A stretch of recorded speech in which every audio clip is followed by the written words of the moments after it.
کر رہے ہیں کہ جو حکومتی ارکان ہیں صدیقی صاحب وہ کہتے ہیں کہ جی کل تحریری طور پہ جب سامنے آئے گی چیزیں باضابطہ مذاکرات کل ہوں گے، جوڈیشل کمیشن کیسا چاہتے ہیں یہ بتائیں۔ بسم اللہ الرحمن الرحیم۔ دیکھیں جی صاحب، کل ہمارا باقاعدہ اجلاس بھی ہوگا اور ہم نے واضح طور پہ یہ گورنمنٹ کو بتایا ہوا ہے اور ان کو ہم نے کہا تھا کہ آپ منٹ بھی کر لیں، یہ کوئی نئی چیز نہیں ہے۔ اسیران کی رہائی جوڈیشل پروسیس کے ذریعے، نہ ڈیل نہ ڈھیل، دونوں چیزیں واضح ہم نے کی ہوئی ہیں۔ نمبر 2 9 مئی کا کمیشن، نمبر 3 آپ کا 26 نومبر کا کمیشن۔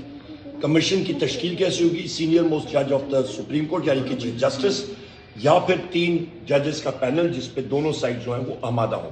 اس کی ٹیورز کیا ہوں گے وہ ہمارے وکلاء حضرات جو ہیں وہ بنائیں گے اور وہ پیش ہوں گے۔ یہ بنیادی خد و خیال ہے اس نیگوسیشنز کا، بہت سمپل ہے اور ہونا چاہیے۔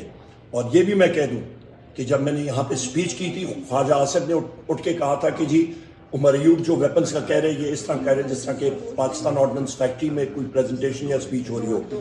تو آج جا کے جو یونائٹڈ اسٹیٹس کے سینٹ میں جو ان کا ڈیفنس سیکرٹری ہے، اس کی کنفرمیشن کے دوران جو اس سے سوال جواب ہو رہے ہیں، اس سے یہ پوچھا تھا کہ آپ کے M16 سب مشین گن میں آپ کی یا جو M16 اسالٹ رائفل ہے اس کی میگزین میں گولیاں کتنی آتی ہیں، اس نے اس تک کا جواب دیا، اور وہ امریکہ کا سیکرٹری ڈیفنس ہے۔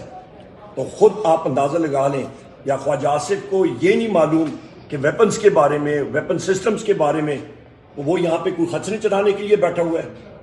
یہ مطلب اس کو ذہن میں رکھنا چاہیے۔ جی خواجہ آصف کو تو اپنے ڈپارٹمنٹ کا کچھ پتہ نہیں ہے، وہ شرم کرے جا کے یونائٹڈ اسٹیٹ سینٹ میں جو سیکرٹری آف ڈیفنس کی کنفرمیشن ہیئرنگ ہو رہی ہیں اس کے بارے میں جو اس سے سوالات پوچھے جا رہے تھے، مائنیوٹس ڈیٹیل میں جواب دے رہا تھا۔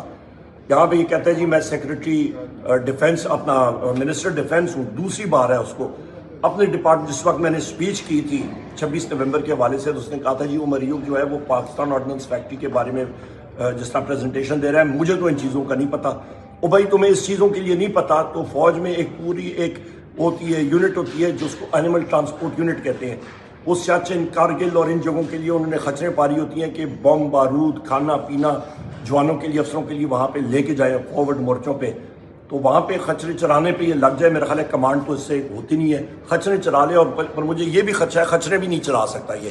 سر کل کی بیٹھک سے کتنا آپ متفق ہے جو کل بیٹھک ہونے جا رہی ہے اس میں کوئی رزلٹ سامنے آئے گا؟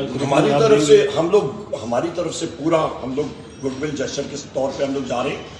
یہ نیگوسیشن کا پروسیس تو وزیر اعظم عمران خان صاحب نے شروع کیا تھا، بہت شکریہ۔